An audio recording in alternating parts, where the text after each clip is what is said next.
The hotel hallway stretched before Naomi like a tunnel, her heels clicking against polished marble as she clutched the anniversary gift bag against her chest. Room 847. She had memorized the number from Derek's itinerary, imagining his surprised face when she knocked on the door. 7 years of marriage deserved celebration, even if it meant flying across 3 states to crash his business conference.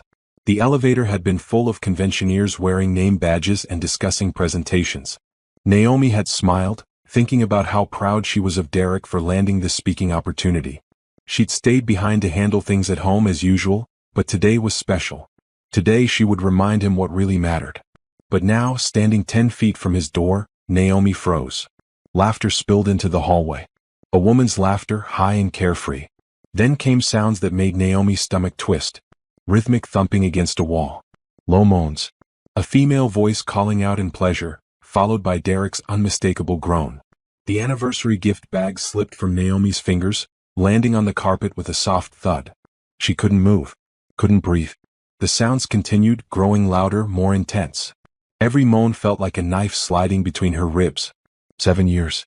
7 years of putting his career first. 7 years of supporting his dreams while putting her own on hold. 7 years of believing in their partnership, their future, their love. And he was in there with another woman.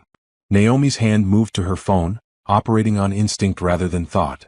She opened the recording app and held the device near the door. The sounds were clear, damning. Derek's voice, breathless and eager. The woman giggling and saying something about, "Your wife never needs to know." The recording lasted 3 minutes before silence fell. Naomi's hands shook as she saved the file. She needed to move, to think, to do something other than stand frozen in this hallway like a statue. Her feet carried her back to the elevator. She descended to the lobby, her mind buzzing with white noise. The front desk clerk, a young man named Timothy according to his name tag, looked up with a professional smile. "How can I help you?" Naomi forced her voice to work. "I need a room, please. For tonight."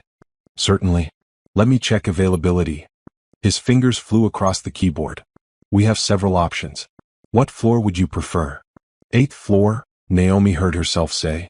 "Facing the interior courtyard if possible." Timothy's smile widened. "Perfect. I have room 852, which is actually across from another guest I checked in earlier this week. Regular customer. Mr. Collins, I believe." Naomi's ears perked up at the name. Derek Collins. Her husband. Mr. Collins? Does he stay here often? Timothy shouldn't have answered, but Naomi's distressed expression must have triggered his sympathy. "Oh yes, every month for the past 2 years. Always requests the same room. Very particular about it." 2 years. The words echoed in Naomi's head as she took the room key. 2 years of monthly business trips. 2 years of lies. She believed every excuse, every explanation about important clients and networking opportunities. Room 852 was directly across from 847.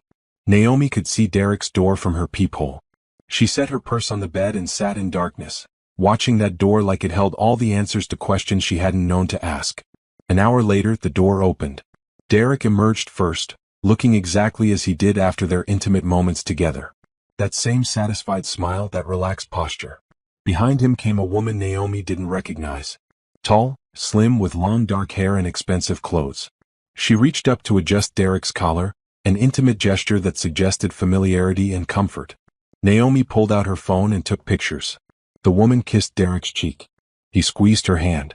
They walked toward the elevator together, laughing about something. After they disappeared, Naomi remained in her room, staring at the evidence on her phone. The pictures. The recording. The lies crystallizing into undeniable truth. She should have felt something. Rage maybe. Heartbreak. Devastation. But instead she felt cold. Calculating. Clear-headed in a way that surprised her. Naomi opened her laptop and began researching divorce attorneys. She created a new email account Derek didn't know about. She transferred the photos and recordings to cloud storage with encrypted passwords. Then she called the front desk again. "Timothy, this is the guest from 852. I was wondering if you could help me with something." "Of course, ma'am. What do you need?" "I'm working on an anniversary surprise for my husband, and I wanted to see if I could get a history of his stays here. You mentioned he's a regular customer?" Timothy hesitated. "Well, I shouldn't really access guest records without permission. I understand. It's just that I want to plan something special, and knowing his preferences would help. Maybe which room he prefers." or if he usually stays alone. The pause stretched. Then Timothy's voice returned, quieter. Let me see what I can do. Naomi waited, her heart pounding. This was wrong, she knew. But everything was wrong now. The life she believed in was built on lies. What was one more deception in the name of truth? Okay, Timothy said finally. Mr. Collins has stayed here 23 times in the past 2 years. Always room 847. And according to our records, he always books it under his business account, but the room shows double occupancy. Double occupancy? Yes, ma'am. Checkout records indicate 2 key cards are typically used throughout the stay. 23 times. 23 trips. 23 lies about working late, attending conferences, meeting with clients. 23 times he'd chosen someone else over their marriage. Thank you, Timothy, Naomi said softly. You've been very helpful. She ended the call and returned to her vigil at the peephole. Derek and the woman returned 2 hours later, carrying shopping bags and laughing. They disappeared into room 847 again, and Naomi watched the door close on another round of betrayal. But she didn't cry. She didn't scream or pound on the door demanding answers. Instead, she opened her laptop and began making lists. Things she needed to do. People she needed to contact. Evidence she needed to gather. The old Naomi, the one who had walked down this hallway an hour ago expecting romance and celebration, was gone. In her place stood someone new. Someone who understood that the best response to betrayal wasn't revenge in the traditional sense. It was preparation. As night fell over the hotel, Naomi sat in darkness across from her husband's room, making plans. The sounds that had shocked her in the hallway had transformed into something else now. Not heartbreak but fuel. Motivation. The catalyst for change. Derek thought she was at home, oblivious and trusting. He had no idea she was 10 feet away, documenting everything. Building a case. Preparing for war. Tomorrow she would fly home and act normal. She would smile and ask about his trip. She would pretend everything was fine while she gathered more evidence, consulted lawyers, and built an escape plan. Because Naomi had learned something important in that hallway. Love wasn't enough. Trust wasn't guaranteed. And sometimes the person you thought you knew best was actually a complete stranger. But she wasn't helpless. She wasn't trapped. She was angry and hurt and betrayed, but she was also smart and capable and done being taken for granted. Derek Collins had made a terrible mistake. He'd underestimated his wife. And that mistake was going to cost him everything. Naomi woke at dawn in her hotel room, her body stiff from sleeping in her clothes. Across the hall, Derek's door remained closed. She checked her phone and found 3 text messages from him, all sent the previous evening.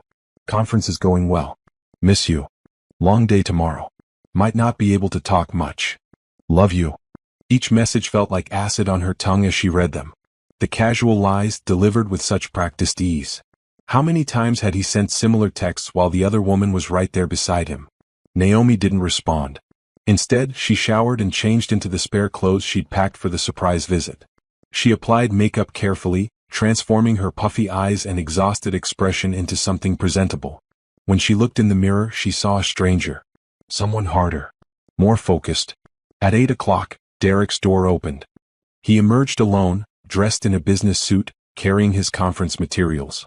Naomi waited 5 minutes, then followed him downstairs to the conference center attached to the hotel. The lobby buzzed with attendees grabbing coffee and networking.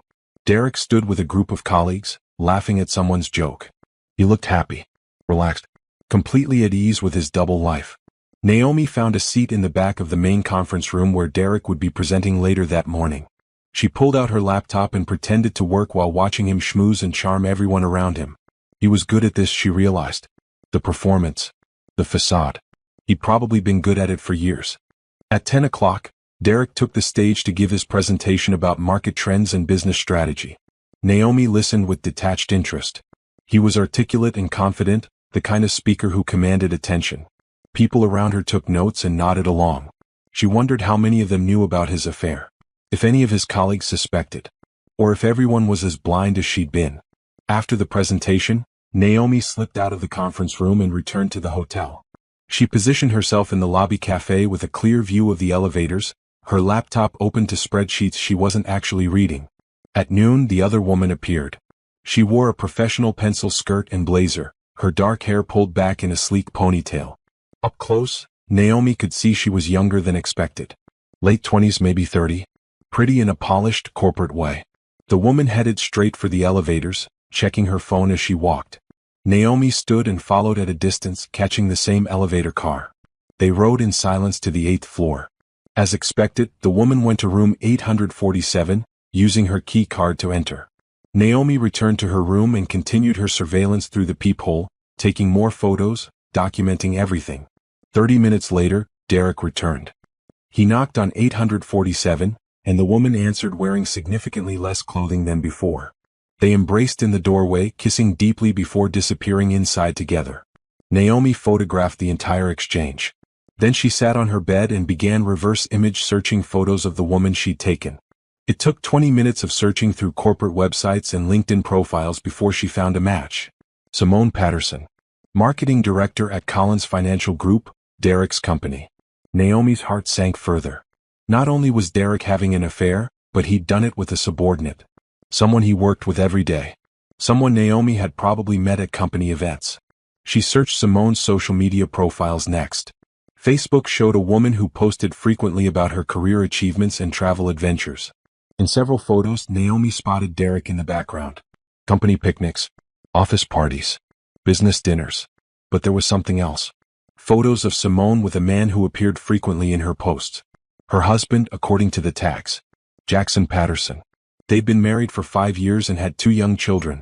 So Simone was married too.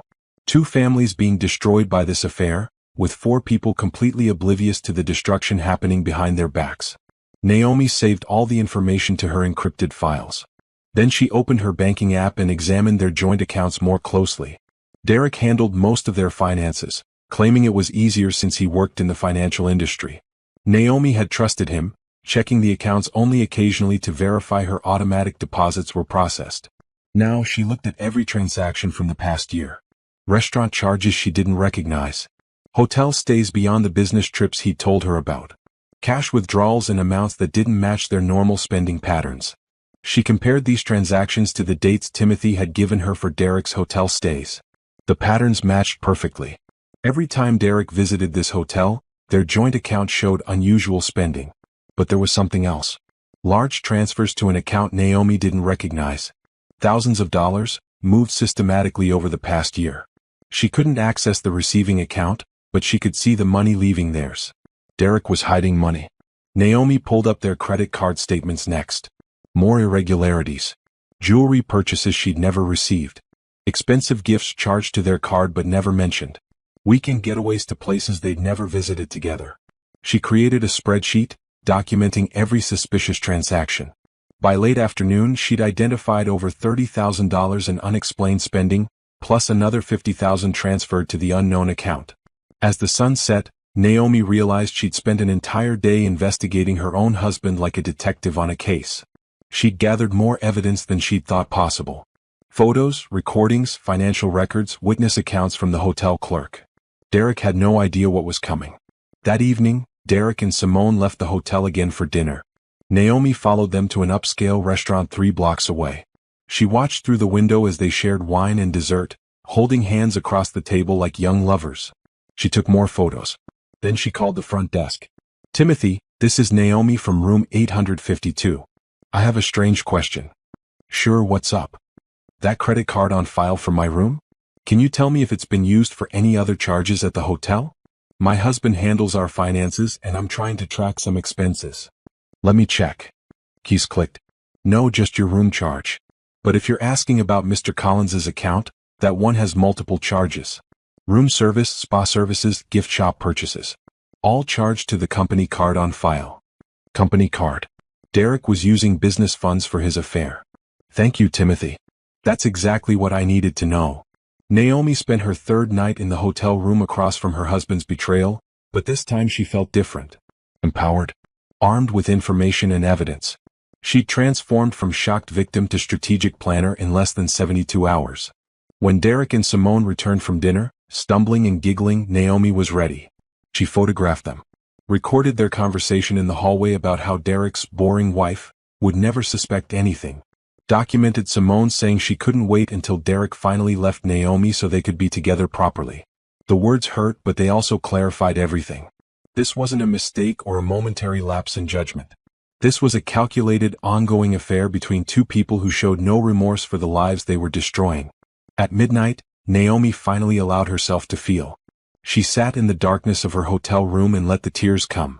She cried for the marriage she'd believed in, for the trust that was shattered, for the future she'd planned that would never happen. But when the tears stopped, something hard and resolute settled in her chest. Derek thought she was weak, dependent, someone who could be fooled and manipulated indefinitely. He was about to learn how wrong he was. Naomi opened her laptop and drafted an email to a divorce attorney she'd researched. She attached all her evidence and requested a consultation for the following week. Then she booked a flight home for the morning, changed her social media passwords, and transferred $10,000 from their joint account into a new individual account she'd opened online. It was time to stop observing and start acting. The investigation phase was over. Now came the planning phase. And Naomi had always been excellent at planning. The flight home felt endless. Naomi stared out the airplane window at clouds, her mind replaying the past 3 days on repeat. Every image of Derek with Simone was burned into her memory. Every lie he'd told. Every moment she'd been blind to the truth. But she couldn't fall apart. Not yet. She needed to stay focused. When the plane landed, Naomi turned off airplane mode and immediately received a text from Derek. Conference wrapped up early. Heading home tomorrow instead of tonight. Love you. More lies. Naomi checked social media and found a post from Simone showing a sunset view from what looked like the hotel rooftop bar. The caption read, "Ending this trip on a high note." They were spending one more night together, believing they'd gotten away with it again. Naomi texted back, "Sounds good. See you tomorrow. Safe travels." She forced herself to add a heart emoji. Everything had to appear normal until she was ready. At home, Naomi walked through rooms that suddenly felt foreign. Wedding photos mocked her from the walls. Derek's belongings scattered throughout the house felt like invasions rather than shared space. Even their bed looked different now that she knew what he'd been doing in another one. She couldn't sleep there tonight. Instead, she made up the guest room and lay awake, staring at the ceiling, making mental lists. The next morning, Naomi's phone rang at 9. The divorce attorney, Judith Harrison, returning her late-night email. "Mrs. Collins, I received your message and reviewed your evidence. I'd like to meet with you as soon as possible. Are you available today?" "Yes, absolutely." "Good. Come to my office at 2. "And Mrs. Collins? Don't tell anyone about this meeting. Not friends, not family. Especially not your husband." Judith Harrison's office occupied the corner suite of a downtown building. The attorney herself was in her 50s, with steel gray hair and sharp eyes that seemed to see everything. She gestured for Naomi to sit and immediately pulled up the evidence files on her computer. "This is extensive documentation," Judith said after 20 minutes of review.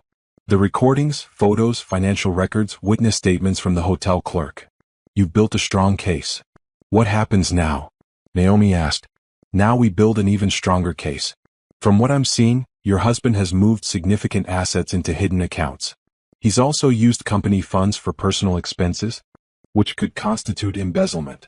We need to document everything before filing for divorce." "How long will that take?" "A few weeks, maybe a month.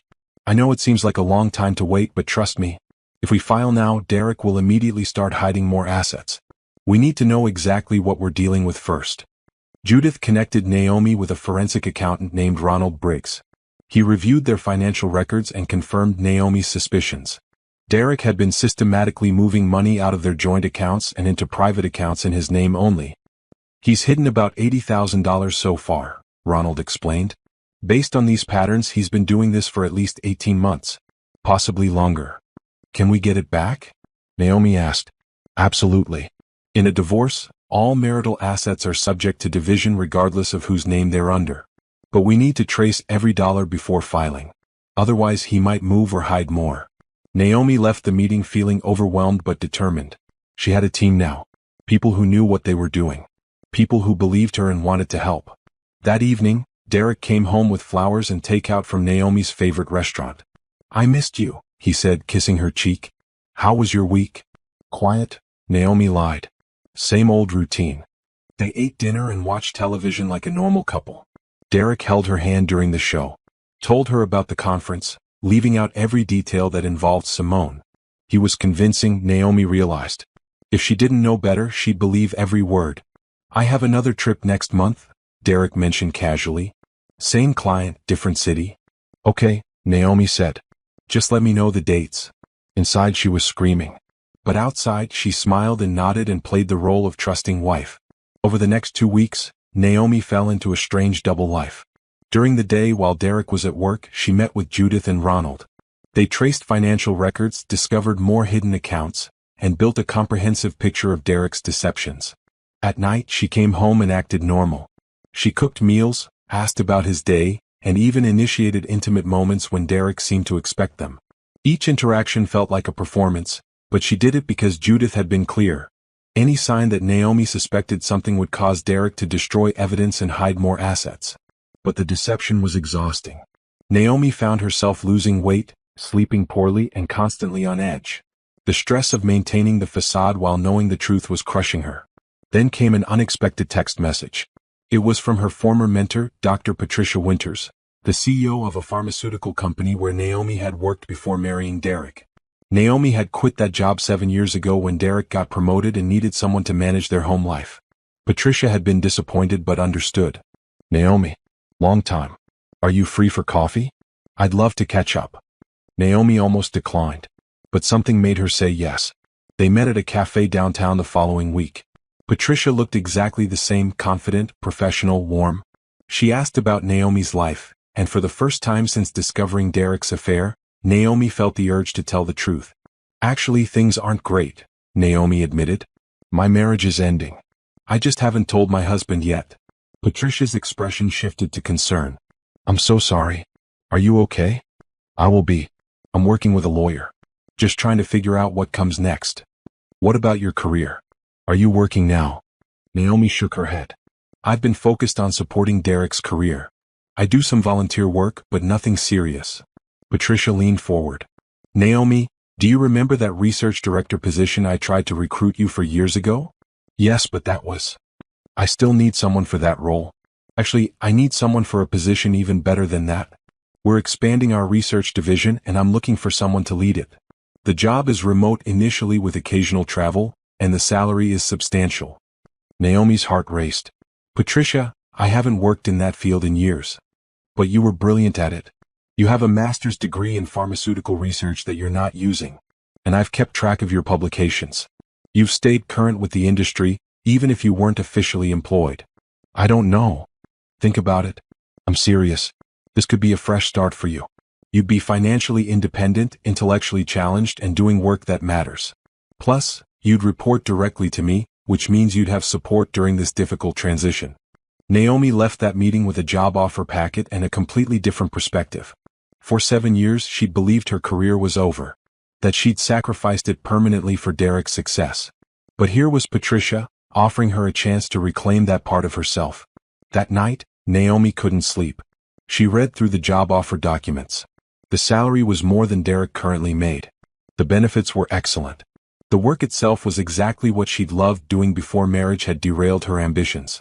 She thought about Derek, sleeping peacefully beside her, completely unaware that his wife was planning to leave, completely unaware that she was building a new life without him.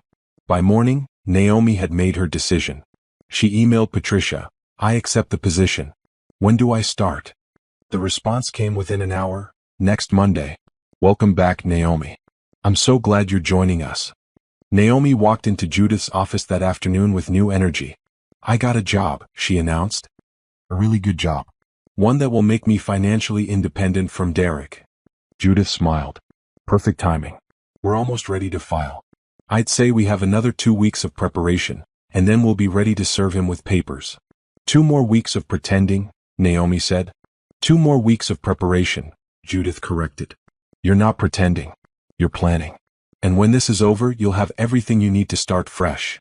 Naomi left the meeting feeling something she hadn't felt in weeks. Hope. Derek thought he held all the power. He thought she was dependent on him, trapped by their shared finances and her lack of career. He'd underestimated her completely. And that underestimation was going to be his biggest mistake. Monday morning arrived with unseasonable coldness. Naomi stood in front of her closet, selecting professional clothes she hadn't worn in years. The suit jacket felt strange on her shoulders, like putting on a costume from another life. But it also felt right. Going somewhere? Derek asked from the bed, checking his phone. Just meeting some friends for lunch, Naomi lied smoothly. I thought I'd dress up for once. That's nice. You should get out more. He didn't look up from his screen as he said it. Naomi bit back a sharp response. Instead, she smiled and grabbed her purse. Have a good day at work. Patricia's office was in a modern building across town. The research facility took up 3 floors, and Naomi's new office occupied a corner space with windows overlooking the city. Her desk held a new computer, research journals, and a nameplate that read, Dr. Naomi Collins, Director of Research Development. Welcome to your new kingdom, Patricia said, appearing in the doorway. Ready for your first day? The work was challenging but exhilarating. Naomi spent the morning being introduced to her team, reviewing current research projects, and familiarizing herself with the company's goals and objectives. By lunch, her brain felt alive in ways it hadn't in years. She met with laboratory directors, discussed clinical trial protocols, and offered insights on research methodologies. Her team members were impressed with her knowledge and asked intelligent questions. For the first time since finding Derek with Simone, Naomi felt like herself again. By the time she left at 5, she'd accomplished more than she'd expected. Patricia caught her at the elevator. You did great today, Patricia said. I knew bringing you back was the right choice. How are you holding up with everything else? I'm managing, Naomi admitted. It's hard living a double life, but it won't be much longer. If you need anything, I'm here. Naomi? You're stronger than you realize. At home, Naomi changed back into casual clothes before Derek arrived. She had dinner prepared, the house was clean, and she looked exactly like she had every other day. Nothing to suggest she'd just completed her first day at a job he didn't know about. Derek came home at 7 looking tired. Long day, he muttered, heading for the shower. Naomi checked his location on the tracking app she'd installed on his phone during one of his sleeping marathons. The tracking showed he'd left the office at 5:30 and spent 90 minutes at an address she recognized as Simone's apartment building. So he wasn't working late. He was seeing her. Even on regular workdays now, not just during his fake business trips. After Derek showered and joined her for dinner, Naomi watched him eat and talk about his day as if nothing was wrong. He mentioned meetings and client calls, office politics and upcoming projects. Every word felt hollow. How was your day? He asked eventually. Fine. Had lunch with friends, did some reading, normal stuff. Good. You should enjoy yourself more. You're always cooped up here. The irony wasn't lost on Naomi. Derek wanted her cooped up and dependent. It made his double life easier. A stay-at-home wife who didn't work meant someone who wouldn't notice irregular hours or suspicious behavior. Someone who wouldn't have the financial means to leave easily. But that equation had changed and Derek had no idea. Over the next 2 weeks, Naomi perfected her double life. She'd wake early, dress professionally, and tell Derek she was meeting friends or running errands. Then she'd go to work, where she thrived in her new role. Her team respected her. Projects moved forward under her guidance. Patricia praised her contributions regularly. At the office, Naomi was Dr. Collins, the brilliant researcher who'd returned to save their research division. At home, she was Naomi the wife, cooking dinner and asking about Derek's day. The deception was exhausting but necessary. And with each passing day, Ronald the forensic accountant uncovered more of Derek's financial lies. He's got 4 separate accounts we've identified so far, Ronald explained during one of their secret meetings. Total hidden assets are around $120,000. He's also been using the company credit card for personal expenses totaling about $55,000 over 2 years. Can the company press charges? Naomi asked. If they wanted to. That's embezzlement. But it's up to them whether to pursue it legally. Judith added, we'll include all of this in the divorce filing. Derek will have to account for every dollar. And the company card misuse gives us additional leverage. Naomi's phone buzzed with a text from Derek. Working late tonight. Client emergency. Don't wait up. She checked the tracking app. He was at Simone's apartment again. He's with her right now, Naomi told Judith and Ronald. Says he's working late. Judith made a note. Good. We'll need those location records for the divorce proceedings. Every lie helps our case. That evening, Naomi sat alone in her home and opened Derek's laptop. She knew his passwords, he'd never bothered to hide them from her. Within minutes, she was reading his emails. The correspondence between Derek and Simone was extensive. Hundreds of emails over 2 years, many explicit and romantic. They discussed their future together, with Derek promising repeatedly that he'd leave Naomi soon. But there was something else in the emails. Plans for a trip to Europe they were taking next month. Derek had told Naomi he was attending a conference in Chicago. Instead, he and Simone were planning 2 weeks in Paris and Rome, charged entirely to the company card. Naomi forwarded all the emails to her encrypted account. Then she found something that made her blood run cold. A file labeled Prenuptial Agreement Draft.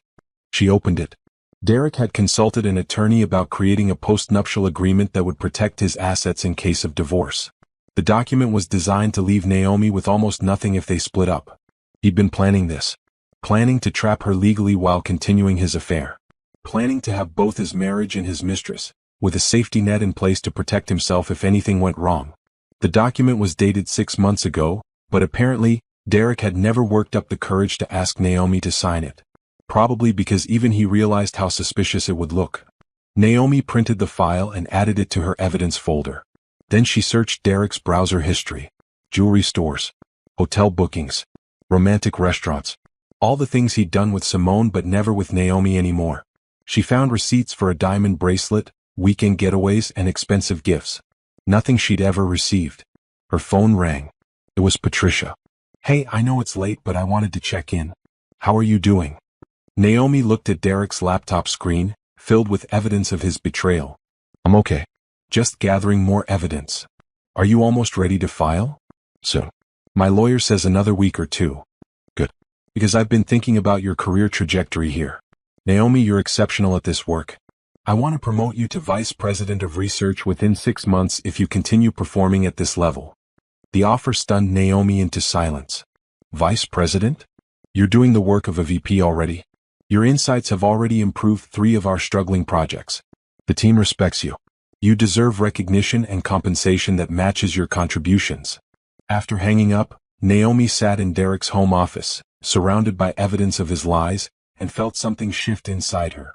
She'd spent weeks being angry, hurt, and betrayed. But now she felt something else entirely. She felt powerful. Derek thought he was so clever. Hiding money, planning escape routes, keeping her dependent and oblivious. But while he was busy lying and scheming, Naomi had built an entirely new life. A career that would soon surpass his. A support system that believed in her. Financial independence he didn't know about. She'd been so focused on his betrayal that she hadn't realized what she'd accomplished. In a few short weeks, she'd transformed from a dependent housewife into a successful professional with excellent prospects. Derek's phone rang from the bedroom. Naomi walked in and saw Simone's name on the screen. The call went to voicemail and moments later a text appeared, "Miss you already. Can't wait for Paris." Paris. The trip Derek thought was his secret reward for years of successful deception. Naomi smiled grimly. She knew exactly when that trip was scheduled. And she had plans of her own. When Derek finally came home at midnight, Naomi pretended to be asleep. He slipped into bed beside her, smelling of unfamiliar perfume, and immediately passed out. Naomi lay awake thinking about the next 2 weeks. The final evidence gathering. The preparation for what came next. The moment when Derek's carefully constructed lies would collapse around him. He had no idea what was coming. No idea that his wife had transformed from victim to strategist. No idea that every lie he told was being documented, every secret uncovered, every scheme exposed. And when it all came crashing down, Naomi would be ready. Not broken. Not desperate. But strong, employed, and completely prepared to leave him in the ruins of his own making. The best revenge, Naomi was learning, wasn't hurting the person who hurt you. It was building a life so good that their absence became irrelevant. And that life was already well underway. The tracking app showed Derek had been spending increasing amounts of time at Simone's apartment. Naomi had documented 17 visits in the past 3 weeks alone, each one marked by text to her about working late or meeting clients. The lies had become so routine that Derek barely bothered to make them creative anymore. Naomi sat in her office reviewing research proposals when her phone buzzed with another location update. Derek's dot pulsed on the map at Simone's building again. It was 2 in the afternoon on a Wednesday. She pulled up Simone's social media profiles, something she'd been monitoring regularly. Simone's latest Instagram post showed a professional headshot with the caption, "Excited for new opportunities on the horizon." New opportunities. Naomi wondered if that meant Derek had finally promised to leave his wife for real this time. But there was something else Naomi had been tracking. Simone's husband, Jackson Patterson. His social media presence was much more active than his wife's, filled with photos of his 2 children and posts about his work as a physical therapist. In every photo, Jackson looked happy, present, completely unaware that his wife was destroying their marriage. Naomi had been wrestling with a moral question for days. Should she tell Jackson? He deserved to know just as she deserved to know. But involving him felt risky and complicated. Then fate made the decision for her. Naomi was leaving her office building one evening when she nearly collided with someone carrying grocery bags. The bags fell and they both bent to pick them up. That evening, Naomi attended a work function with Patricia. It was a pharmaceutical industry networking event, and several of their competitors were present. During cocktail hour, Patricia introduced Naomi to various colleagues and executives. Dr. Collins is leading our research division, Patricia told a group of industry leaders. She's already revolutionized several of our protocols. One executive, a woman named Dr. Sharon Moore, was particularly interested in Naomi's work. They talked for nearly an hour about research methodologies and clinical trial designs. We're looking for someone with your expertise for a consultant position, Dr. Moore said eventually. Would you be interested in discussing it? Potentially, Naomi said. Though I'm very happy in my current role. Of course, but keep it in mind. The position is flexible and pays extremely well. Patricia pulled Naomi aside later. That was Dr. Moore from Prescott Pharmaceuticals. They're one of the biggest companies in the industry. If they're recruiting you after one conversation, you're making quite an impression. Naomi felt a surge of pride. A month ago, she'd been a housewife with no career prospects. Now she had multiple companies interested in her expertise. When she got home, Derek was already there, packing for his upcoming Chicago conference. When do you leave? Naomi asked. Friday morning. I'll be gone for 4 days. 4 days. But the tracking app and hotel confirmation Naomi had found showed Derek and Simone were actually taking a 10-day trip to Europe. Derek planned to tell Naomi about the extra 6 days after he left, claiming the conference was extended. That's a long time, Naomi said carefully. Will you be able to call? The conference schedule is pretty packed, but I'll try. More lies delivered so smoothly. Naomi wondered how she'd ever believe them. Thursday evening, Naomi's phone rang with an unknown number. She almost didn't answer, but something made her pick up. Naomi? This is Jackson Patterson. I hope it's okay that I called. I got your number from building security. Naomi's pulse quickened. Of course. Is everything okay? I'm not sure. Can we meet for coffee? I need to talk to someone and you seem trustworthy. They met at a cafe the next morning. Jackson looked tired, like he hadn't slept well. I think my wife is having an affair, he said without preamble. And I think the man she's with is named Derek Collins. Naomi's carefully neutral expression didn't change. What makes you think that? Jackson pulled out his phone and showed Naomi a series of photos. Simone and Derek at restaurants, entering hotels together. The same photos Naomi had taken herself, but from different angles. I've been following her, Jackson admitted. After our conversations, I started paying attention. The pieces didn't add up. So I hired a private investigator. I'm sorry, Naomi said quietly. That must be devastating. The investigator says they've been seeing each other for over 2 years. That most of Simone's business trips were actually trips with him. Jackson's hands shook as he held his coffee cup. We have 2 kids. How could she do this? Naomi took a deep breath. This was the moment of truth. Jackson, I need to tell you something. Derek Collins is my husband. Jackson's eyes widened. What? I've known about the affair for weeks. I've been gathering evidence for a divorce. I'm planning to serve Derek with papers today when he leaves for what he thinks is a secret trip with your wife. They sat in stunned silence for a moment.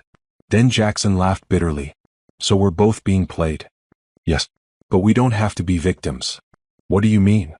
Naomi pulled out her tablet and showed Jackson everything. Her evidence files. Her timeline.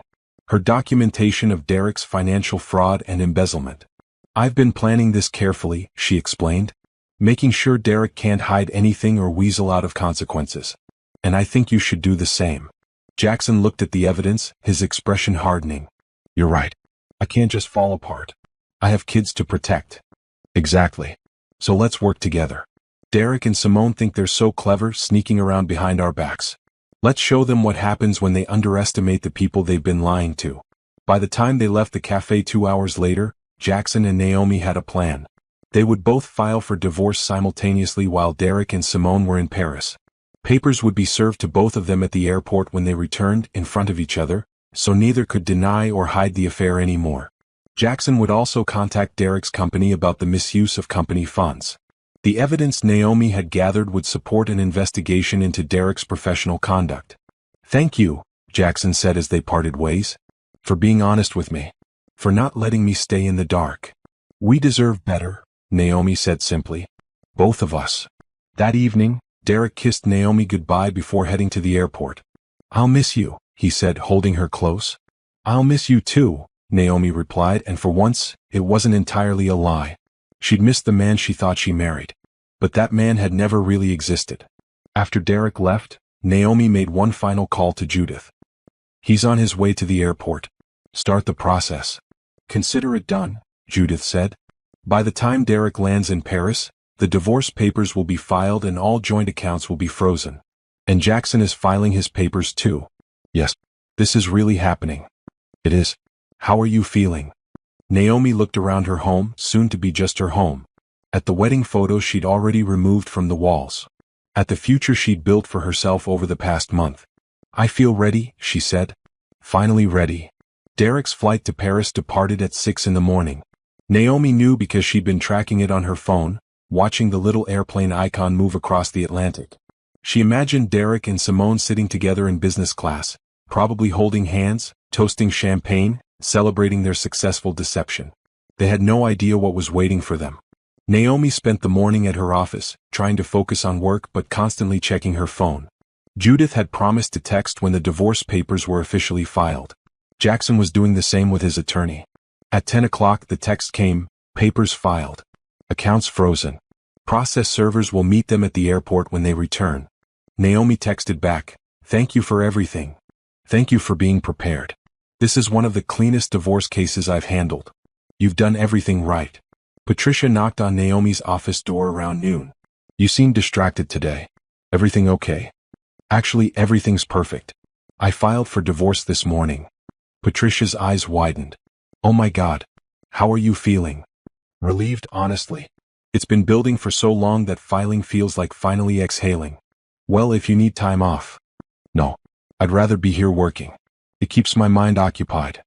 They talked for a while about what came next. The divorce process, the property division, the emotional adjustment. Patricia shared her own divorce story from years ago, and her journey to building a successful career afterward. "You're doing this the right way," Patricia told her. "Getting your finances in order first, securing employment, building a support system. Some people leave marriages with nothing. You're leaving with power." That evening, Naomi met Jackson at a restaurant to finalize their coordinated plans. He'd also filed for divorce that morning and looked simultaneously relieved and devastated. "My kids are going to be so confused," he said quietly. "They love their mom. They don't understand why daddy is sad all the time." "They'll understand eventually," Naomi said. "And you're protecting them by standing up for yourself.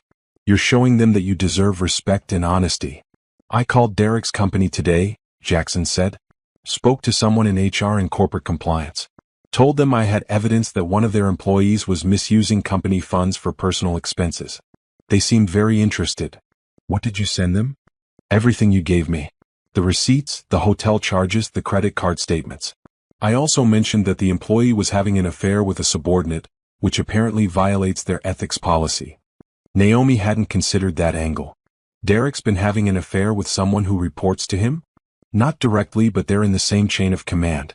According to the company handbook, any romantic relationship between employees in the same division must be disclosed to HR. Derek and Simone never disclosed anything. The corporate consequences were piling up faster than Naomi had anticipated. Derek wasn't just losing his marriage, he was potentially losing his career too.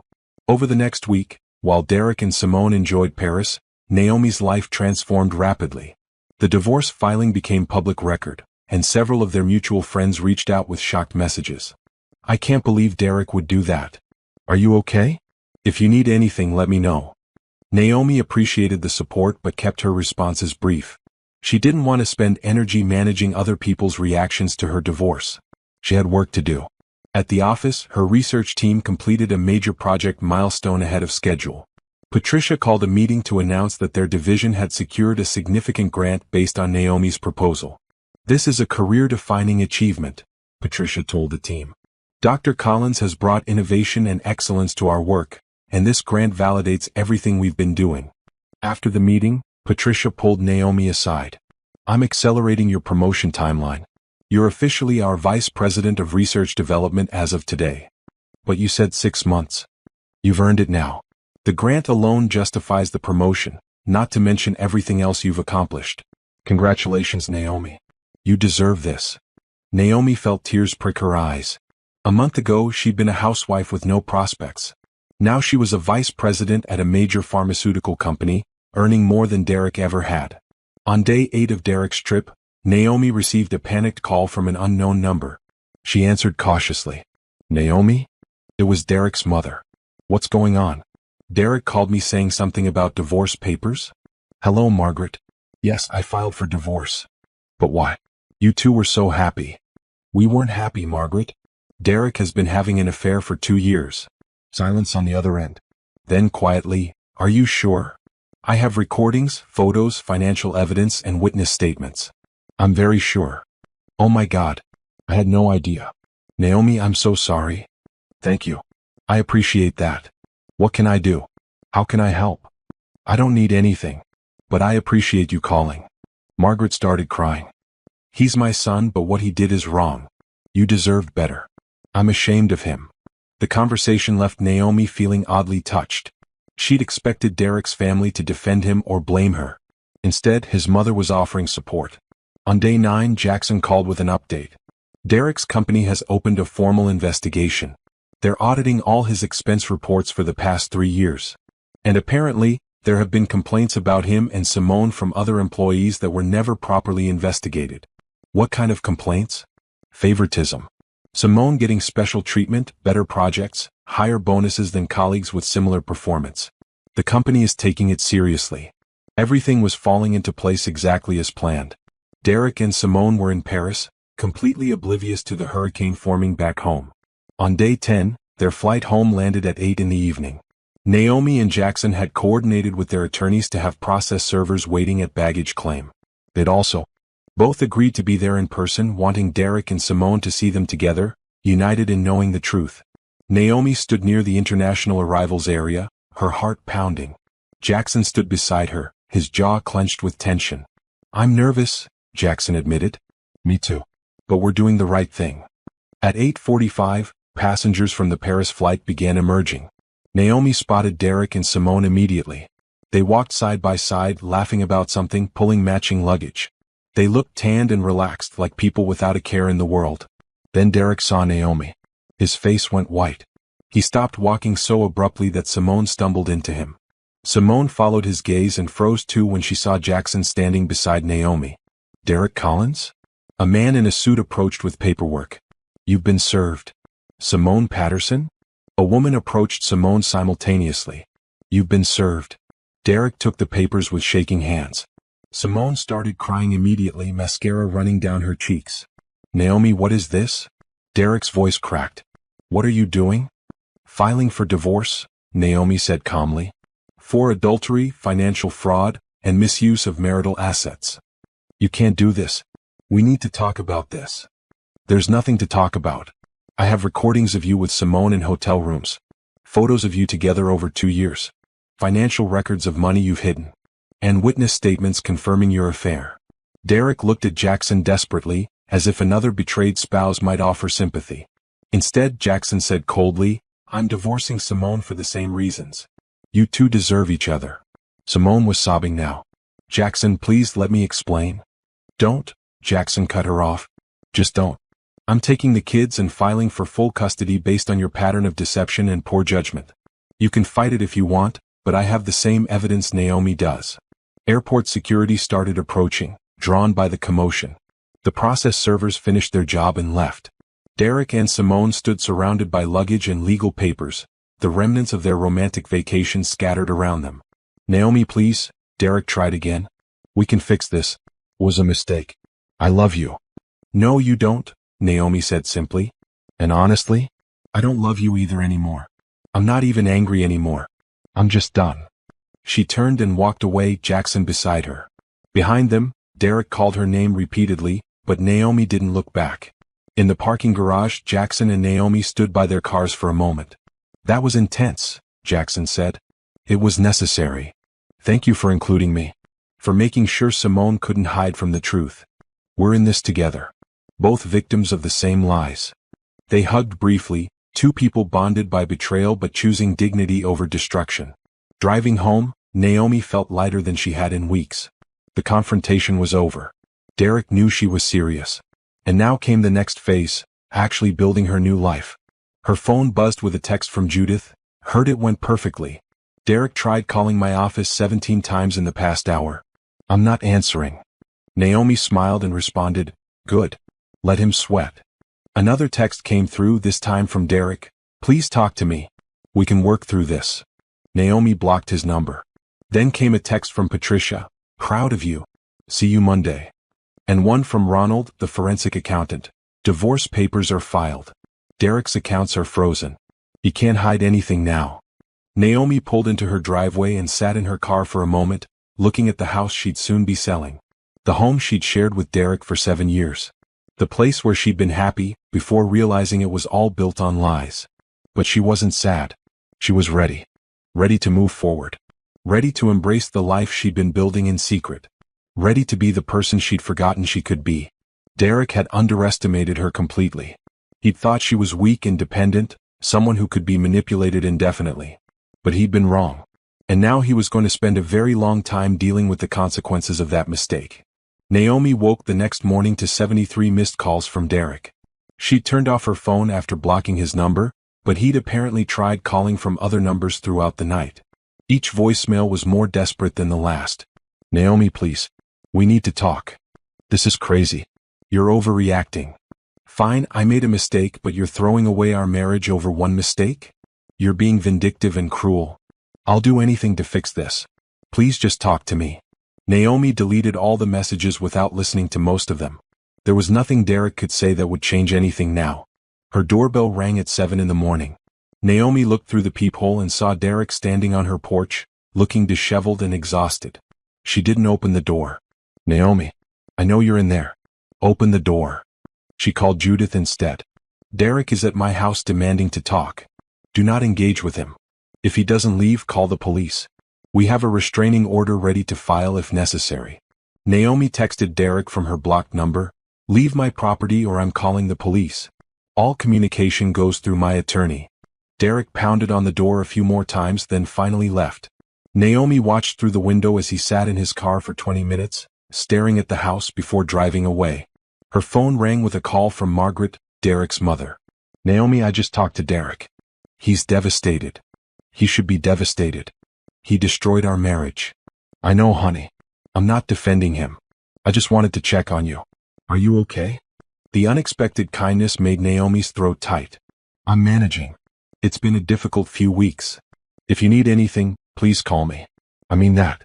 You were a good wife to my son and he threw it away. That's on him, not you. After hanging up, Naomi showered and dressed for work. Normalcy felt important right now. Maintaining her routine gave her a sense of control. At the office, Patricia was waiting with coffee and concern. How are you holding up? I'm okay. Just want to focus on work. Good plan. Actually, I have something that might help. Remember Dr. Moore from Prescott Pharmaceuticals? She called again. They want to fly you out to their headquarters for a formal interview about a director-level position. I just got promoted to VP here. I know. But hear her out.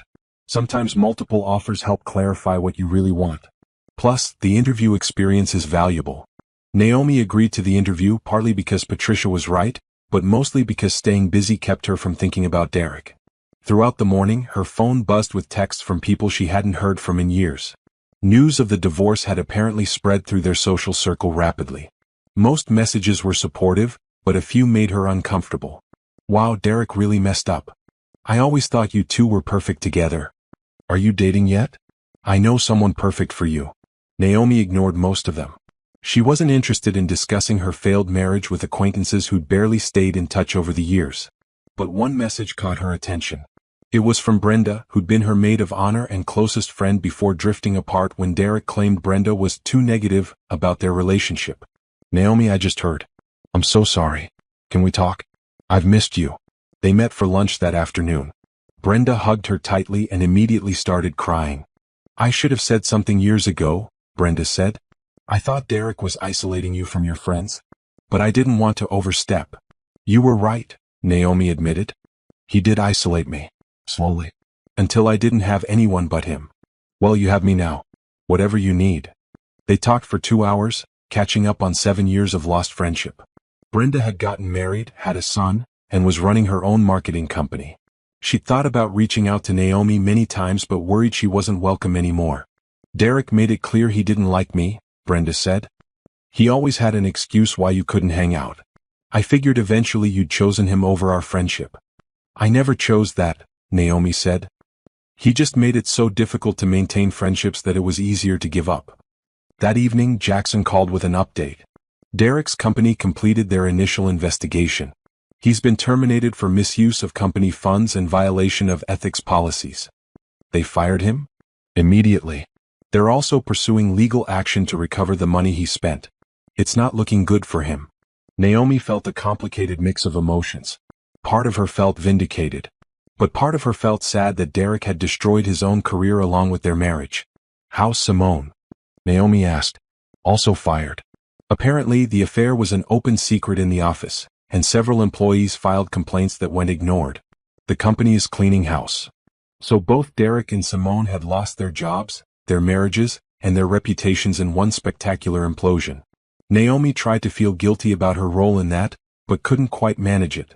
They'd made their choices. Over the next 2 weeks, Derek's attempts to contact Naomi escalated and then gradually faded. He tried everything, calling from different numbers, showing up at her house, sending flowers with apologetic notes, even trying to contact her through mutual friends. Naomi remained firm. All communication went through Judith. She didn't read his letters or listen to his voicemails. There was nothing he could say that would change her mind. The divorce proceedings moved quickly since Naomi had documented everything so thoroughly. Derek's attorney tried to argue for reconciliation counseling, but Judith shut that down immediately. My client has no interest in reconciliation. Your client committed adultery, financial fraud, and emotional abuse. We're moving forward with the divorce. Derek tried claiming he deserved half the house, despite Naomi having made the down payment from her inheritance. He wanted alimony, despite having earned more than Naomi during their marriage. He wanted to keep the hidden accounts, claiming that money was his personal savings. Judith dismantled every argument with documented evidence. The house was Naomi's. The hidden accounts were marital property. And Derek wasn't entitled to alimony given his infidelity and fraud. Your client should be grateful my client isn't pressing charges for theft of marital assets, Judith told Derek's attorney during a mediation session Naomi didn't attend. The hidden accounts alone constitute financial fraud within a marriage. Meanwhile, Simone's divorce from Jackson was proceeding similarly. Jackson had filed for full custody of their children based on Simone's pattern of deception and poor judgment. Simone's attorney tried to argue that an affair didn't make someone a bad parent, but Jackson's evidence of neglect and absence was damning. She missed multiple school events because she was with Derek, Jackson told Naomi during one of their support calls. She lied to our kids about where she was. She put her affair above her responsibilities as a mother. A month after the airport confrontation, Derek's financial situation had completely collapsed. Without his job, he couldn't afford his expensive lifestyle. His credit cards were maxed out from legal fees. His apartment was small and cheap. His car had been repossessed when he couldn't make payments. Naomi heard all of this through Margaret, who stayed in touch despite her son's protests. He's asking his father and me for money, Margaret told Naomi. We said no. He needs to face the consequences of his choices. That must be hard for you, Naomi said. It is. But enabling him won't help him learn. He destroyed a good marriage, threw away a successful career, and hurt multiple people because he was selfish and cowardly. He needs to rebuild his life from the bottom up. Simone's situation was similar. Without her job or Jackson's income, she'd moved back in with her parents. Her children stayed with Jackson most of the time, visiting her on supervised weekends. Her social media, once filled with polished photos and career updates, had gone dark. Derek and Simone's relationship had imploded almost immediately. Whatever fantasy they'd been living collapsed under the weight of reality. With no money, no jobs, and no future together, they'd quickly turned on each other. Naomi heard through mutual contacts that Simone blamed Derek for pushing the affair. Derek blamed Simone for not being worth losing everything. They'd gone from partners in deception to bitter enemies in a matter of weeks. They deserve each other, Jackson said when Naomi mentioned this. Actually, they deserve what they're getting, Naomi corrected. Each other was just a fantasy. This is reality. 2 months after filing for divorce, Naomi's settlement was finalized. She got the house, half of all assets including the hidden accounts, and a portion of Derek's future earnings for 3 years to compensate for her sacrificed career years. The total amount was more than enough to secure her financial future. Derek got nothing but debt and regret. Simone's divorce was equally brutal. Jackson got full custody, the house, and most of their savings. Simone got supervised visitation and child support obligations she could barely afford. On the day her divorce was officially finalized, Naomi stood in Judith's office holding the decree. "Congratulations," Judith said. "You're officially divorced and set up for success. You did everything right. I couldn't have done it without you. You did most of the work yourself. The documentation, the planning, the strength to follow through. I just handled the legal paperwork." Naomi left the attorney's office and drove to her house now, not Derek's. She walked through rooms that felt different without his presence. Lighter. More peaceful. She'd redecorated in the past month, removing all traces of their marriage. The wedding photos were gone. His belongings had been packed up and given to his parents. Even the furniture had been replaced with pieces Naomi chose herself. This was her space now. Her sanctuary. Her foundation for building something new. She poured a glass of wine and sat on her new couch, looking out at the backyard where she'd planned to raise children with Derek. That future was gone, but somehow she didn't mourn it anymore. Because in destroying her old life, Derek had inadvertently freed her to build a better one. Derek's fall from grace accelerated in the weeks following the divorce finalization. Naomi heard updates through various channels, each one painting a picture of someone whose life had completely unraveled. His company's legal department filed a lawsuit against him for the $55,000 in misused company funds. Without a job or income, Derek couldn't afford a proper defense attorney. The court ruled against him, ordering repayment with interest plus additional penalties. But Derek had no money to pay. His credit was destroyed. His bank accounts were nearly empty after legal fees and basic living expenses. The court ordered wage garnishment on any future earnings, meaning a significant portion of whatever Derek eventually earned would go directly to his former employer. Margaret called Naomi one evening with an update. "Derek's father and I sat him down yesterday. Told him he needs to get his life together. We offered to help him find a job, but he has to actually try." "How did he respond?" "He's still in denial about everything. Keeps saying you overreacted. That Simone led him on. That his company treated him unfairly. He can't seem to accept that he did this to himself." "Some people never do accept responsibility," Naomi said. "I'm disappointed in him. His father is too. We raised him better than this."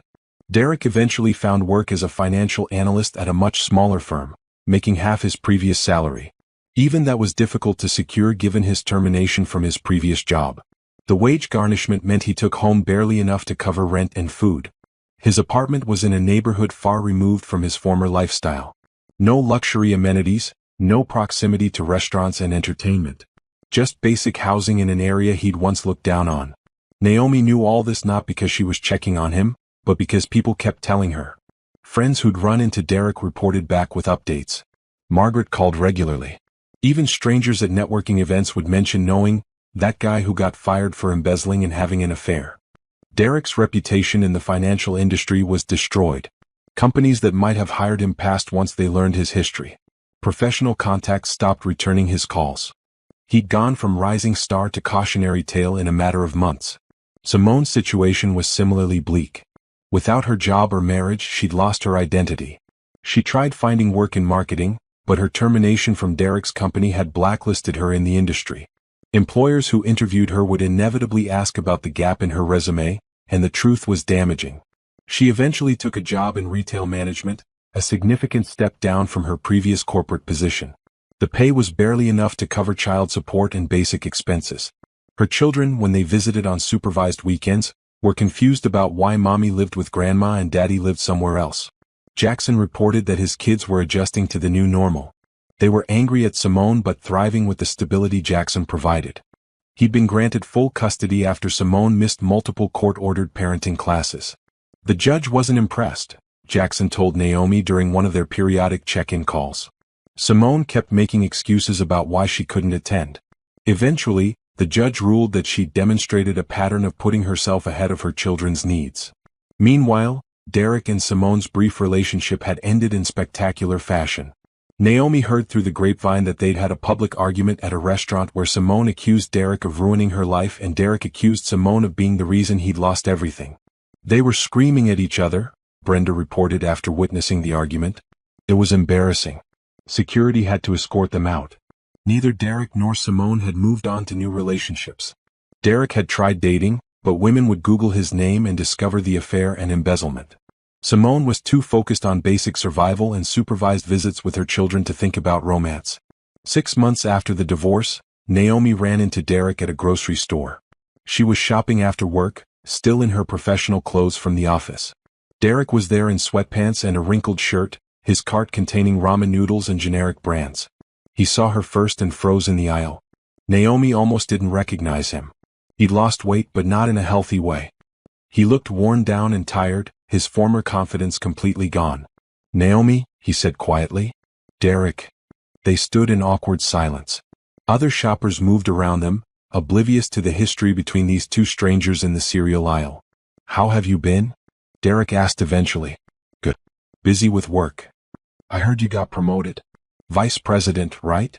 "Yes." More silence. Derek's eyes kept darting to Naomi's cart, which contained organic produce, quality meats, and other items that clearly indicated financial comfort. "I'm sorry," Derek said finally. "For everything.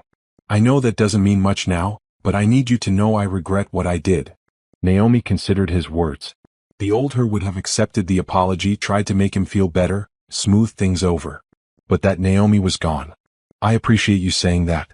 But an apology doesn't change what happened. I know. I lost everything. My job, my marriage, my reputation. I'm barely getting by. And it's all my fault." "Yes, it is." Derek flinched at the blunt response. "You could have been more forgiving." And there it was. The hint of blame shifting. The suggestion that Naomi had somehow been too harsh. "No, Derek. I couldn't have. You didn't make one mistake. You made hundreds of deliberate choices over 2 years to lie to me, cheat on me, and steal from me. You don't get forgiveness for that. You get consequences. I've learned my lesson. I've paid for what I did." "Good. I hope you have learned. But that doesn't mean I forgive you or want you in my life." She moved past him, continuing her shopping. Derek stood alone in the aisle, holding his cart of discount ramen, looking lost. Naomi didn't look back. That evening, Patricia called to discuss an opportunity. Dr. Moore from Prescott Pharmaceuticals made a formal offer. They want you as their chief research officer. It's a significant promotion with a substantial salary increase. "I'm happy here," Naomi said. "I know. But listen to the offer before deciding. It's impressive." The offer was indeed impressive. Double her current salary, a comprehensive benefits package, research budget with significant autonomy, and a corner office at their headquarters. It was the kind of position most researchers spent decades working toward. "Take a week to think about it," Patricia said. "I'd hate to lose you, but I won't stand in your way if this is what you want." Naomi spent the next few days considering the offer. The money was appealing, but she was happy in her current role. Patricia had been supportive during the divorce. Her team respected her. The work was fulfilling. But the Prescott position represented something bigger. A chance to work on cutting-edge research that could impact millions of people. A chance to lead at the highest levels of pharmaceutical development. She called Brenda to discuss it. "What does your gut tell you?" Brenda asked. "That I've earned this. That I deserve big opportunities." "Then take it. You spent 7 years putting Derek's career first. Now it's time to put yourself first." Naomi called Dr. Moore the next day. "I accept your offer." "Excellent. We're thrilled to have you. When can you start?" "I need to give proper notice to my current employer. Is 2 months acceptable?" "Perfect. We'll have everything ready for you." Telling Patricia was difficult. They built a strong professional relationship, and Patricia had been crucial to Naomi's recovery. "I understand completely," Patricia said when Naomi broke the news. "This is an incredible opportunity. I'm proud of you for taking it. You gave me a chance when I needed it most. And you exceeded every expectation. Go make an impact at Prescott. You've earned it." As word spread about Naomi's new position, the congratulations poured in. Professional contacts reached out to express admiration. Colleagues from her past career reconnected. Even some of Derek's former co-workers sent messages praising her success. Margaret called to congratulate her too. Derek heard about your new job. He's not taking it well. I'm sorry that affects him, but this isn't about Derek. I know. And I'm proud of you. You rebuilt your life while Derek is still making excuses for his. The contrast between Naomi's rising trajectory and Derek's continued decline was stark. She was ascending to executive leadership in a major company. He was struggling to make rent on a tiny apartment. She'd built a support network of friends and colleagues. He'd alienated nearly everyone who'd once cared about him. She was thriving. He was surviving. And while Naomi felt no pleasure in Derek's suffering, she also felt no guilt about her success. She'd earned every opportunity through hard work and determination. Derek's failures were consequences of his own choices. On her last day at Patricia's company, the team threw her a farewell party. People shared stories about projects they'd worked on together and expressed sadness about her departure. You transformed this division, one colleague said. We'll miss your leadership. Patricia gave a speech about Naomi's contributions and wished her success in the new role. You came here during one of the hardest periods of your life, Patricia told the assembled team. And you didn't just survive, you excelled. That shows character and strength. Prescott is lucky to have you. Driving home that evening, Naomi reflected on the past 6 months. She'd gone from discovering her husband's affair to building a successful career and landing an executive position. She'd survived the worst betrayal of her life and emerged stronger.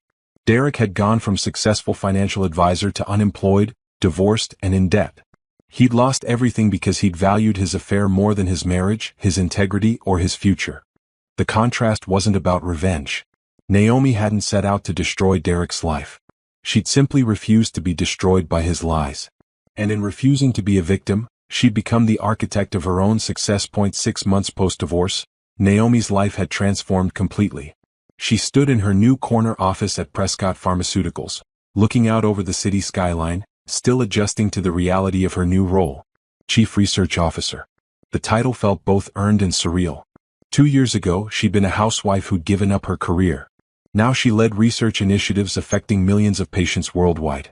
Her first major decision had been restructuring the research division to focus on underserved medical needs. Projects that had languished under previous leadership were revived. New partnerships with academic institutions brought fresh perspectives. The division hummed with renewed energy.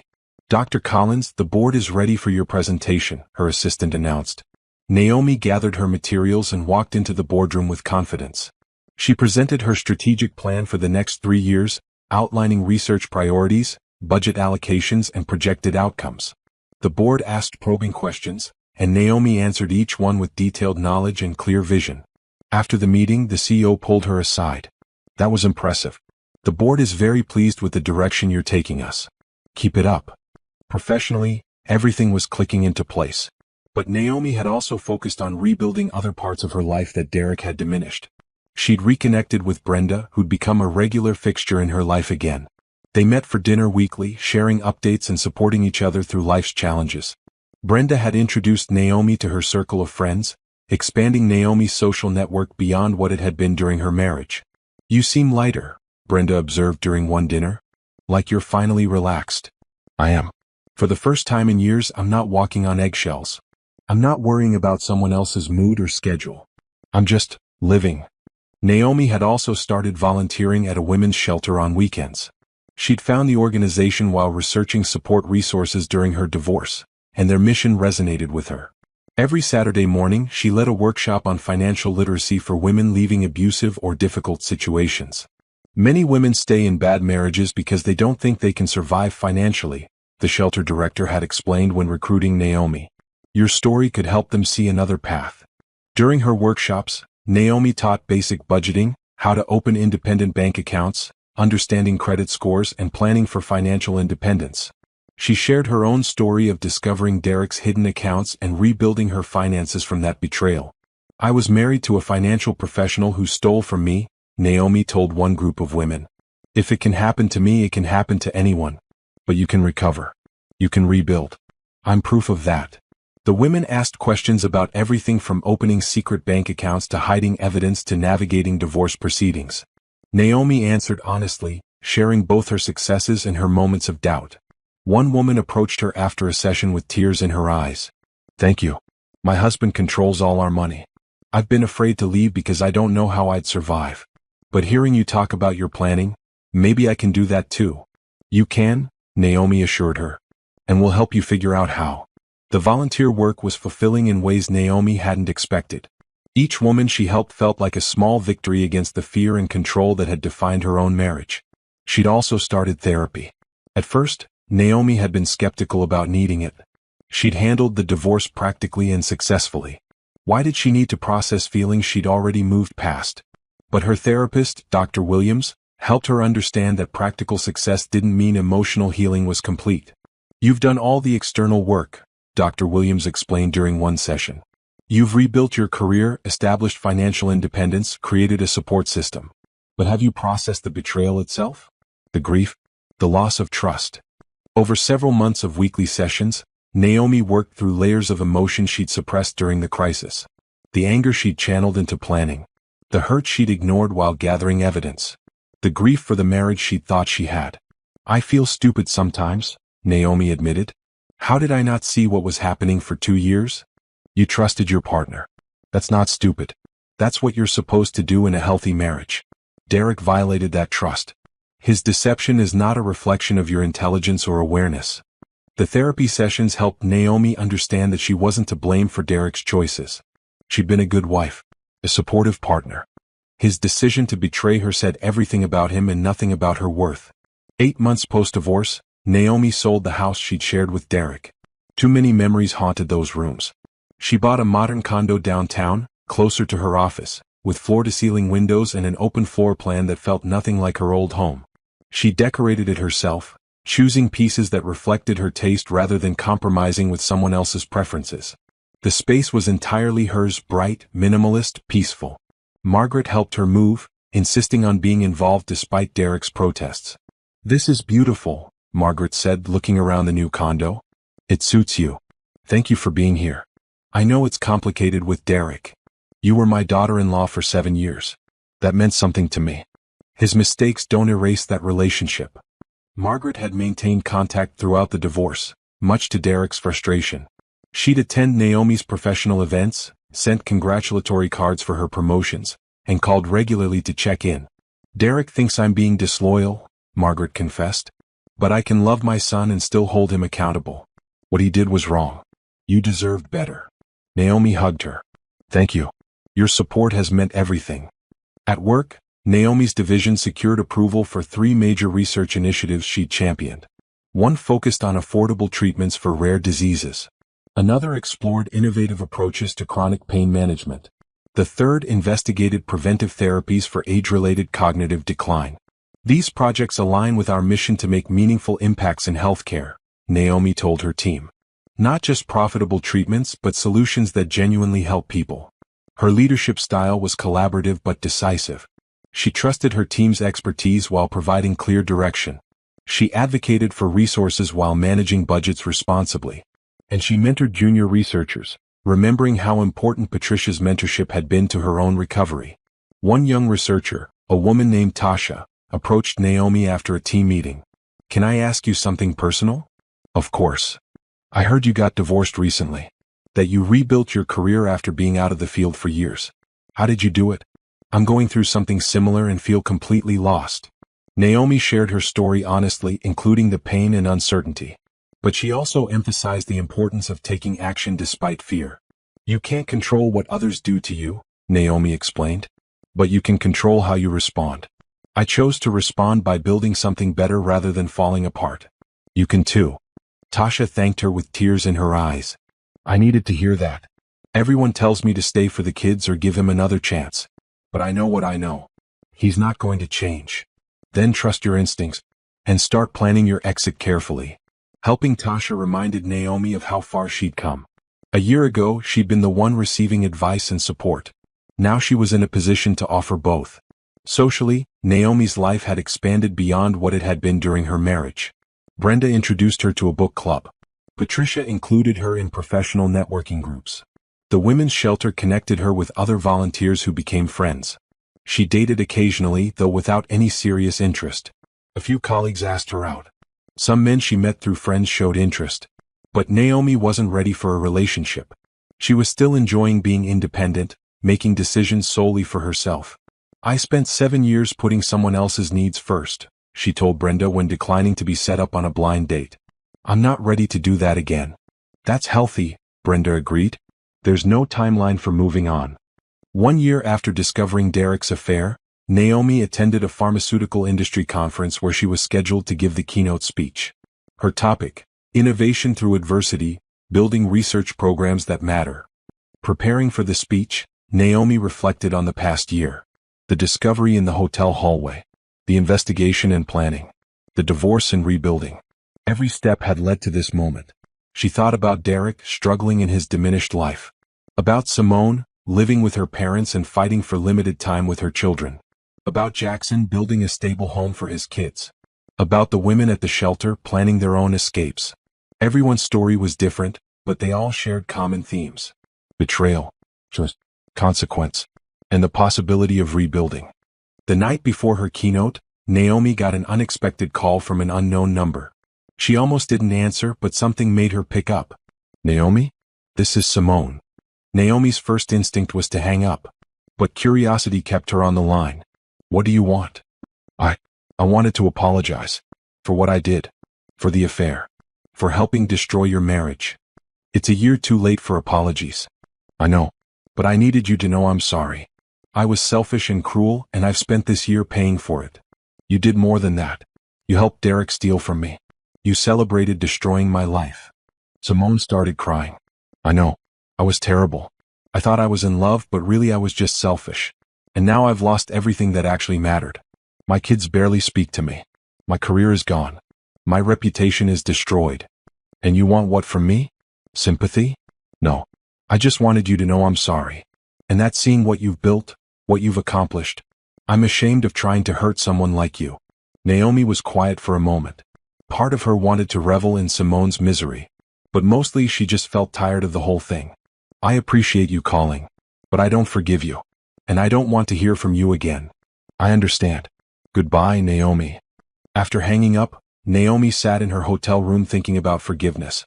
She'd forgiven Derek's mother for staying in her life despite family pressure. She'd forgiven herself for not seeing the affair sooner. But she didn't forgive Derek or Simone for their choices. And that was okay. Forgiveness wasn't required for healing. Moving forward didn't mean forgetting what happened or pretending it didn't matter. She'd healed by building a life so fulfilling that Derek and Simone's betrayal became just one chapter in a much larger story. The next morning, Naomi stood on stage in front of 500 pharmaceutical industry leaders and delivered her keynote speech. She talked about overcoming adversity, finding strength in difficulty, and building meaningful programs from the ground up. She didn't mention her divorce. But everything she said was informed by that experience. The resilience she developed. The determination to build something meaningful. The understanding that crisis could be a catalyst for growth. The audience gave her a standing ovation. Several executives approached afterward to offer congratulations and explore potential collaborations. Flying home that evening, Naomi looked out at clouds lit by sunset and felt genuinely happy. Not just content or coping, but truly happy.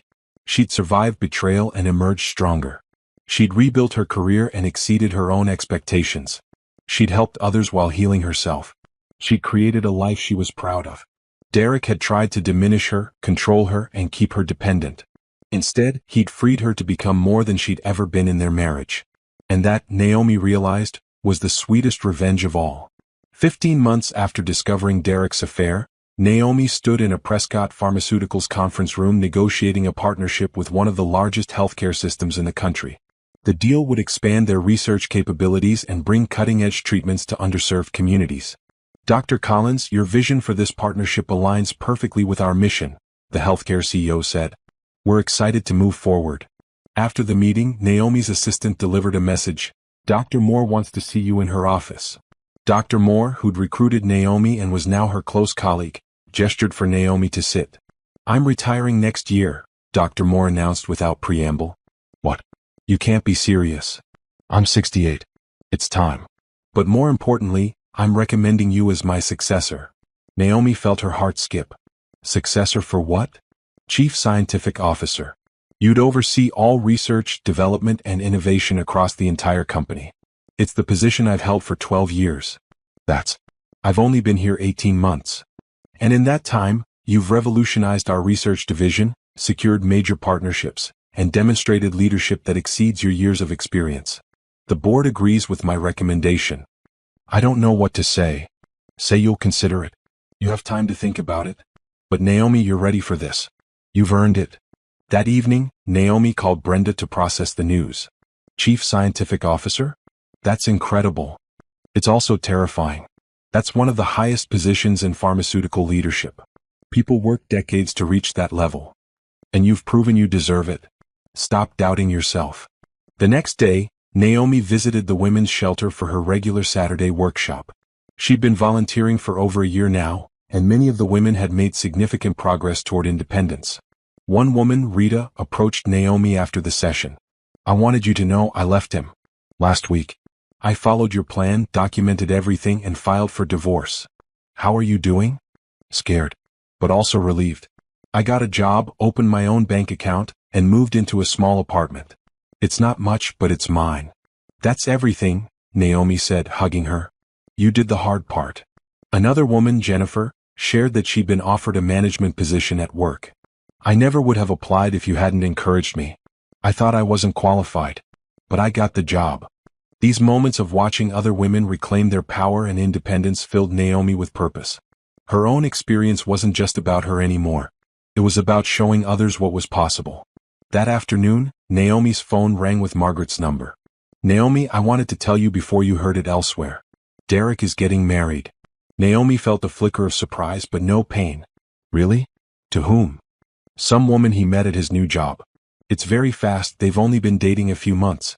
I think he's trying to prove he's moved on. I hope it works out for him. You mean that? I do. I'm not angry at Derek anymore. I'm just indifferent. His life doesn't affect mine anymore. You're remarkably gracious about this. I'm just happy. And his happiness or lack thereof doesn't change mine. That evening, alone in her condo, Naomi reflected on Margaret's news. Derek was getting married again, probably repeating the same patterns with someone new. Simone was still struggling to rebuild her relationship with her children. Jackson had started dating someone who treated his kids with kindness and respect. Everyone was moving forward in their own way. A month later, Naomi accepted the position as Chief Scientific Officer. The announcement made industry headlines.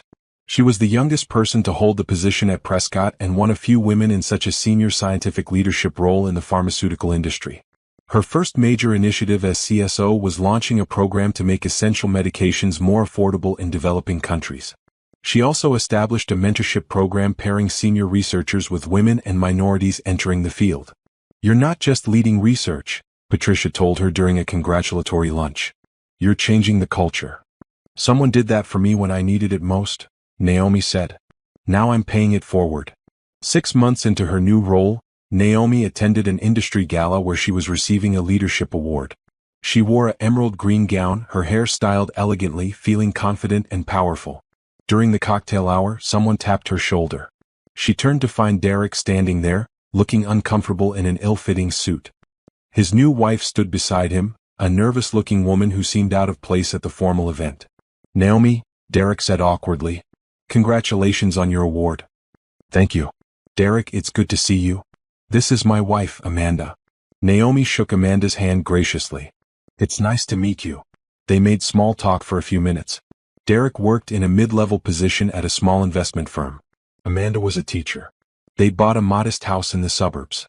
Derek kept glancing at Naomi's designer gown, the diamond earrings she'd bought herself, the confident way she navigated the room greeting industry leaders. She saw the regret in his eyes, the realization of what he'd lost. I heard about your promotion, Derek said. Chief Scientific Officer. That's impressive. Thank you. I've been fortunate. No, you earned it. You always were brilliant. I never appreciated that. Naomi smiled kindly. I hope you're happy, Derek. Both of you. Truly. She excused herself gracefully and moved on to other conversations. She didn't think about Derek for the rest of the evening. When Naomi accepted her award later that night, she gave a speech about resilience and transformation. 2 years ago, I was at the lowest point of my life, she told the audience. My marriage had ended, my career was non-existent, and I felt like I'd lost everything. But I learned something crucial. We're not defined by what happens to us, but by how we respond. The audience listened intently as she continued. I could have stayed bitter. I could have let betrayal destroy me. Instead, I chose to rebuild, to refocus on work that matters, to help others who were struggling like I had struggled. And in doing that, I found something better than what I'd lost. Today, I lead research initiatives affecting millions of patients worldwide. I mentor women entering our field. I support programs that make healthcare more accessible. None of that would have happened if I'd stayed stuck in the past. So to anyone facing difficult transitions or unexpected setbacks, your story isn't over. This is just a chapter. And you get to write what comes next. The room erupted in applause. Several people approached afterward to share their own stories of professional or personal setbacks they'd overcome. Dr. Moore hugged Naomi. That was beautiful. And so true. Months continued to pass, each one bringing new opportunities and growth. Naomi's division secured breakthrough approvals for 2 medications she'd championed. The affordability program she'd established expanded to 15 countries. Her mentorship program grew to include 50 young researchers. On the 2-year anniversary of discovering Derek's affair, Naomi took the day off work. Not to mourn or remember pain, but to celebrate how far she'd come. She spent the morning at the women's shelter, surprising them with a significant donation and news that she'd established a scholarship fund for women pursuing education while leaving difficult situations. This is incredible, the shelter director said. This will change so many lives. Someone gave me a chance when I needed it most, Naomi said. Now I'm doing the same. That afternoon, she met Brenda for lunch at the restaurant where they'd reconnected 2 years ago. Remember when we met here? Brenda said. You were so lost. I was terrified. I had no idea how I'd rebuild my life. And now look at you. Chief Scientific Officer, industry leader, philanthropist, mentor. I'm just someone who refused to let one bad thing define my entire story. They toasted to friendship, resilience, and the future. That evening, Naomi stood on her condo balcony watching the city lights. She thought about the woman who'd stood in that hotel hallway hearing her husband betray her. That woman had been scared and hurt but also stronger than she'd known. She transformed pain into purpose, betrayal into opportunity, loss into growth. Derek had tried to diminish her, but he'd actually freed her to become more than she'd ever been. His betrayal had been the catalyst for her to rediscover her own worth and capabilities. 2 years ago, Naomi had thought her life was ending. Now she understood it had actually been beginning. She pulled out her phone and deleted Derek's old contact information, which she'd kept without even realizing it. She removed the photos of their wedding that still lived in archived folders. She let go of the last remnants of that failed marriage. Not with anger or pain, but with gratitude. Because Derek's betrayal had given her something unexpected. The chance to build a life completely on her own terms. A life where she answered to no one, compromised with no one, and built something meaningful purely from her own vision and values. She'd learned that the best revenge wasn't hurting the person who hurt you. It was building a life so fulfilling that their absence became irrelevant. It was succeeding so thoroughly that their betrayal became just a minor chapter in a much larger story. Naomi had done that. She'd taken the worst day of her life and used it as a foundation for building the best life she could imagine. And as she looked out over the city, feeling peaceful and powerful and genuinely happy, she realized something profound. She'd won. Not because Derek lost, but because she'd refused to lose herself in the process of losing him. She'd emerged from betrayal not as a victim, but as a victor. Not broken, but strengthened. Not diminished, but expanded. The journey from that hotel hallway to this balcony had been difficult, painful, and sometimes overwhelming. But it had also been transformative in ways she couldn't have imagined. Naomi smiled, raised her glass to the city lights, and toasted to herself. To resilience. To growth. To becoming. And to the sweet taste of success earned through strength, determination, and an unwavering belief that she deserved better. The story that had started with shocking betrayal had ended with triumphant transformation. And Naomi Collins, Ph.D., Chief Scientific Officer, mentor, philanthropist, and survivor, was just getting started.